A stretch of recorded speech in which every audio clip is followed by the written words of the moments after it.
Ad astra jusqu'à l'étoile, Ad astra poursuis ton rêve, Ad astra au la grand voile, Ad astra le vent se lève.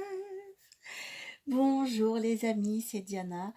On se retrouve pour le tirage de la semaine du 11 au 17 septembre 2023. Et voilà le message des cartes. Alors, on a ici la papesse en énergie de la semaine, l'impératrice avec ce qui nous aide, l'ermite avec ce qui nous challenge et le pape avec le conseil. La papesse, c'est une énergie entièrement tournée vers l'intuition, vers la spiritualité, vers la connexion avec les autres dimensions. La papesse, elle est vraiment notre partie yin. Hein, si on pense qu'on a une partie yin et une partie yang, c'est-à-dire le yin, c'est tourné vers l'intériorité, vers l'écoute, vers le fait de capter les énergies, et le yang qui est la partie dédiée à l'action, d'accord, une partie qu'on peut penser plus masculine si on veut, en tout cas qui est dédiée vers le faire, vers l'extérieur. Et bien cette semaine, on est beaucoup tourné vers la réception, vers l'écoute, on est branché, on est connecté. Ici, on a l'impératrice. Alors l'impératrice, c'est une très très belle énergie qui rayonne. Là, on a l'impression qu'on est dans le domaine de l'esprit, et l'impératrice, elle va nous parler de notre rapport au monde, notre rapport aux choses. Elle symbolise l'abondance, la fertilité, quelque chose de très très solaire, de très ouvert, de très lumineux. Et en fait, c'est un peu une façon d'incarner dans le monde, dans la vraie vie, tout ce qu'on capte par notre intuition dans ce domaine de l'esprit. Et donc, on a un peu comme l'âme et le corps, si on veut. En tout cas, c'est très très beau, c'est très rayonnant, c'est très serein et puissant. C'est très puissant. Avec une papesse et une impératrice, ce sont vraiment des figures féminines très très puissantes.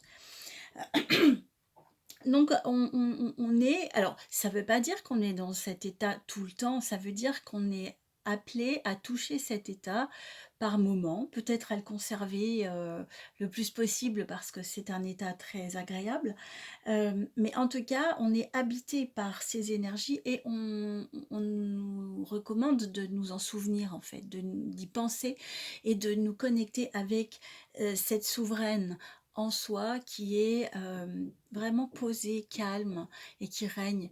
C'est le contraire de l'agitation et on tournicote dans sa tête, etc. Et je me souviens que le conseil de la semaine dernière, c'était le pendu. Le pendu, c'était une carte qui nous appelait à la passivité, à arrêter de nous agiter pour prendre le temps de prendre du recul, de porter un autre regard sur les choses, ce genre de choses, être plus dans la passivité, dans l'initiation passive. Ça peut être une carte d'épreuve aussi, le pendu. Et donc, et peut-être que voilà, peut-être qu'à partir de là, on a pu se poser, se reconnecter à des énergies très profondes et très sereines par rapport à l'agitation du quotidien, parce que la rentrée, ça a été quand même un rush, n'est-ce pas? Alors ici, la problématique qui est revenue déjà à plusieurs reprises, c'est l'ermite. L'ermite ici, en position de challenge, c'est le temps, la temporalité, la relation au temps. C'est la lenteur. C'est pareil, c'est l'introspection. C'est aussi une carte qui est très très tournée vers l'intérieur. Et là, si ça pose problème, c'est qu'on voudrait probablement que ça aille plus vite. Parce qu'on est dans un processus, dans des projets, dans quelque chose qu'on est en train de mettre en place. Et on voudrait probablement que ça aille plus vite. Mais l'ermite, c'est aussi la sagesse, donc le temps a ses raisons, n'est-ce pas, que notre mental ignore. Voilà. Alors la carte conseil, c'est le pape, c'est une carte de sagesse. Alors la sagesse, elle est commune à toutes ces cartes, hein. C'est assez bluffant.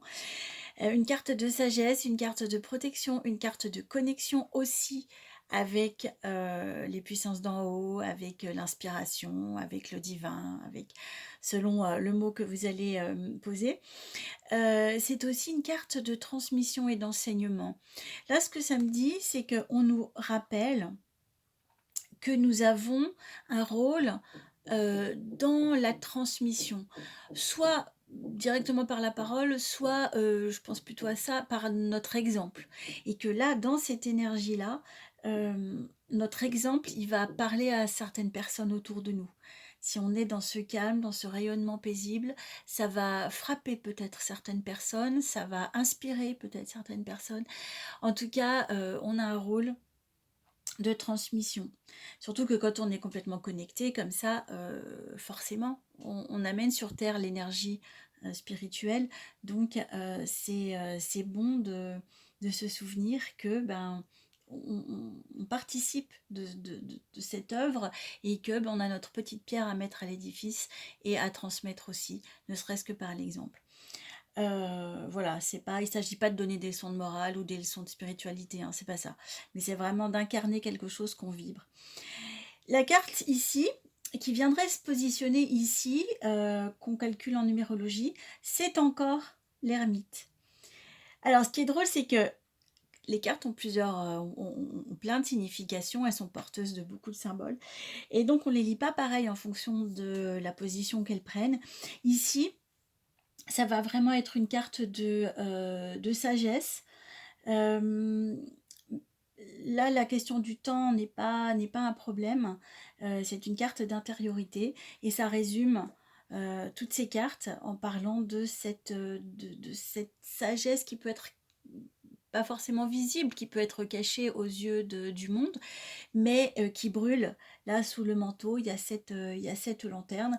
Donc, incarnons, c'est un peu le résumé, incarnons cette énergie qui nous fait la grâce de nous traverser quand elle le veut bien, de façon à rayonner cette sagesse divine, cette paix, quand on peut être à cette place-là, sachant que bien des fois on n'est pas toujours là, des fois c'est le mental et l'humanité qui reprennent le dessus, mais c'est pas grave, par moment on peut toucher cette grâce d'être dans cette plénitude et de rayonner autour de soi. Voilà pour cette semaine mes très chers, je vous embrasse, n'hésitez pas à mettre un pouce, à mettre un commentaire, à me contacter par le mail si vous avez besoin d'une guidance plus personnalisée. Et puis je vous souhaite une semaine très très lumineuse. À bientôt!